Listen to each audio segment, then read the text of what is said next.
Bueno, saludos mi gente, buenas tardes.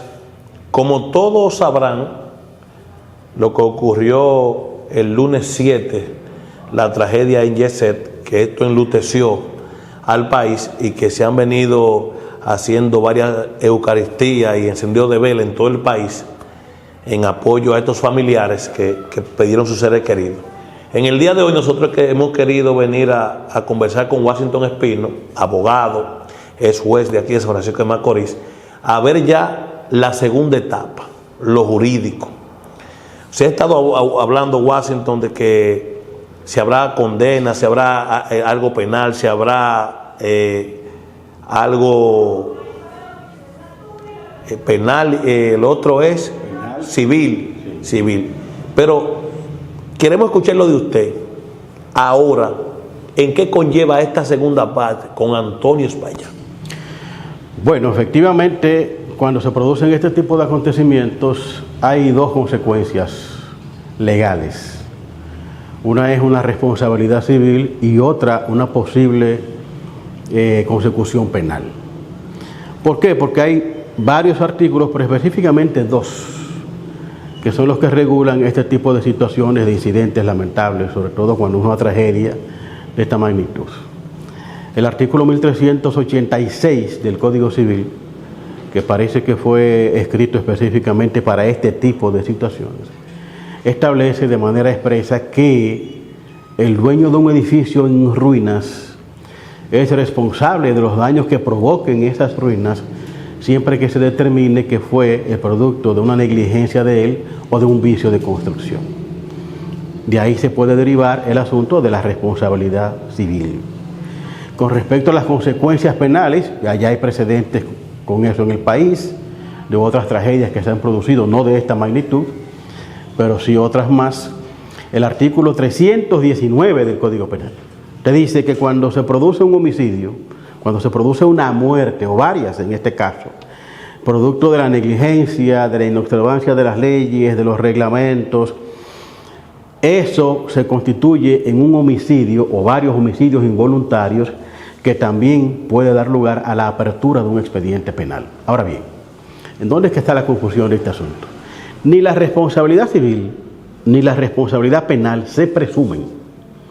Ambas hay que probarlas. Y todas ambas están configuradas con elementos muy específicos que tienen que quedarse comprobados y demostrados para que se pueda determinar cada una de esas responsabilidades. Por ejemplo, si se determina mediante la experticia forense, que es lo que viene ahora, yo sé que hay mucha desesperación, yo sé que hay mucho deseo de comenzar a interponer demandas y no es malo que se interpongan, pero si tú me preguntas a mí, yo te habría dicho, no, yo no voy a interponer ninguna demanda por ahora. Cualquier cliente que se presente a mi oficina para eso, le digo, vamos a esperar la experticia forense primero.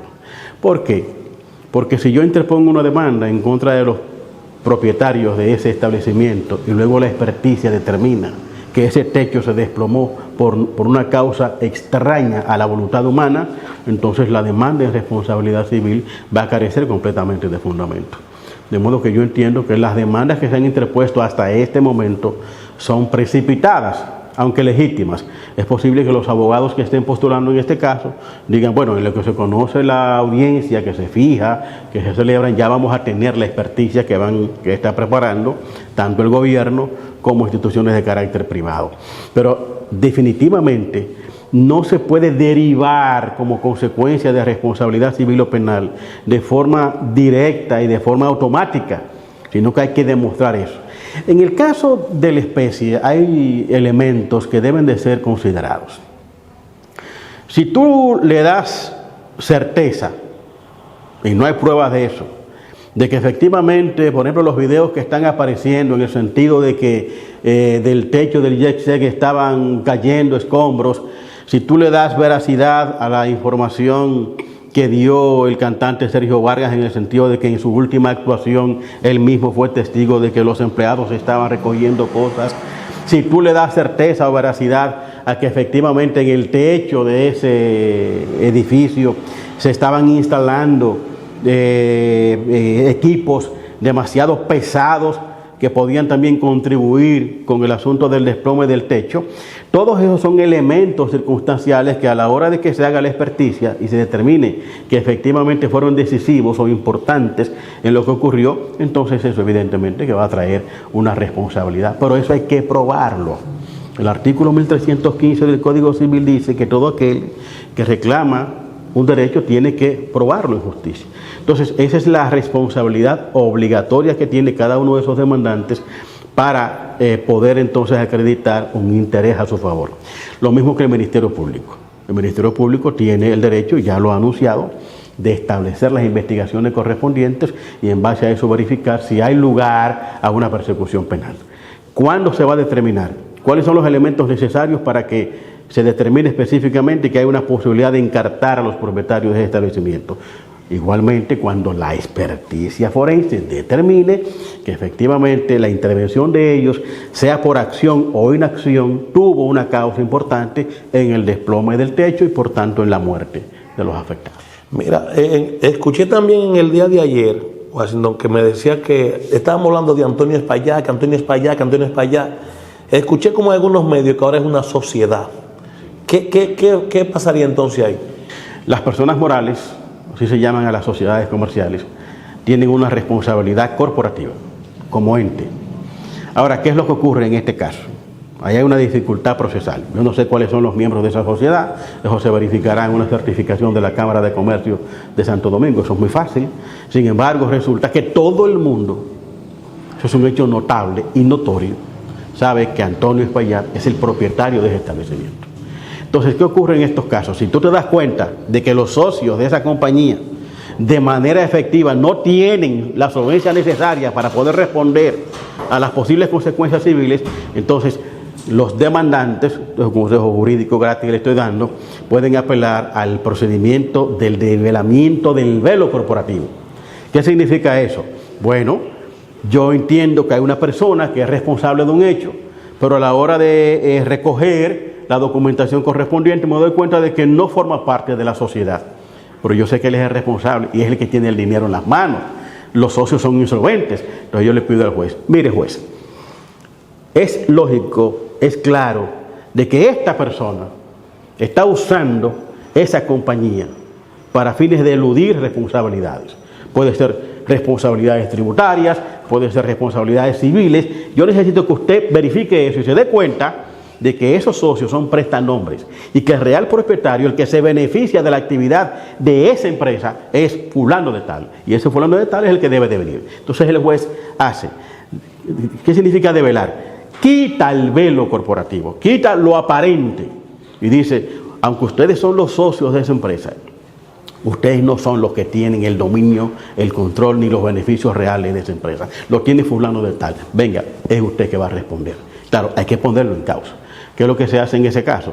Que se pone en causa a todo el mundo. Si hay una compañía debidamente constituida, tú pones en causa a la compañía y al mismo tiempo pones en causa en el mismo proceso a la persona que tú entiendes que está usando esa compañía de parapeto para eludir responsabilidades.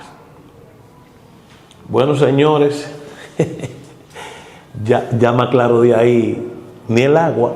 O sea que hay que esperar, no se pueden apresurar en demandas, sino esperar que el Ministerio Público y los organismos de socorro que están haciendo la experticia, entonces terminen, porque cuando viene a ver, entonces puede haber una causa penal, Washington, sí. Y entonces usted ¿cómo se adelantó? Entonces ustedes ya no la pueden causar otra vez. No, vamos a ver. Si tú ya interpusiste la demanda civil, tú no puedes pasar de lo civil a lo penal. Tú sí puedes pasar de lo penal a lo civil. Es decir, tú decidiste en principio incoar una acción accesoriamente a la acción penal del Ministerio Público. Tú puedes abandonar esa acción penal e irte a lo civil, pero no lo puedes hacer al revés. Por ejemplo, la demanda que se interpuso en el día de ayer.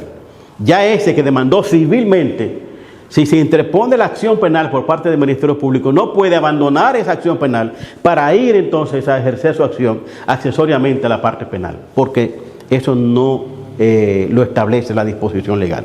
Y otra cosa que quiero precisarte: los propietarios de ese establecimiento tienen todo el derecho a llegar a acuerdos privados con los afectados y pagarles, pero eso no significa necesariamente que el Ministerio Público tenga que suspender la persecución penal, porque no se trata de una acción a instancia privada. Eso es un asunto de homicidio involuntario, y si se determina que los elementos que lo configuran están presentes, el Ministerio Público puede continuar pidiendo persecución y pidiendo sanciones penales, independientemente de que los propietarios puedan haberse liberado de responsabilidad en el aspecto civil, pagándole o llegando a acuerdos con cada uno de esos afectados, que va a ser difícil porque son 260 y pico de muertos, y no son personas que tú puedes decirle, como ocurrió por ejemplo en San Cristóbal o ocurrió en otras explosiones que se han producido, que tú con 280,000 pesos pudiste resolver. Por ejemplo, la explosión que se produjo en la estación Solgas en Santo Domingo, hubo personas que lo liberaron dándole 285,000 pesos por el asunto de la reparación civil.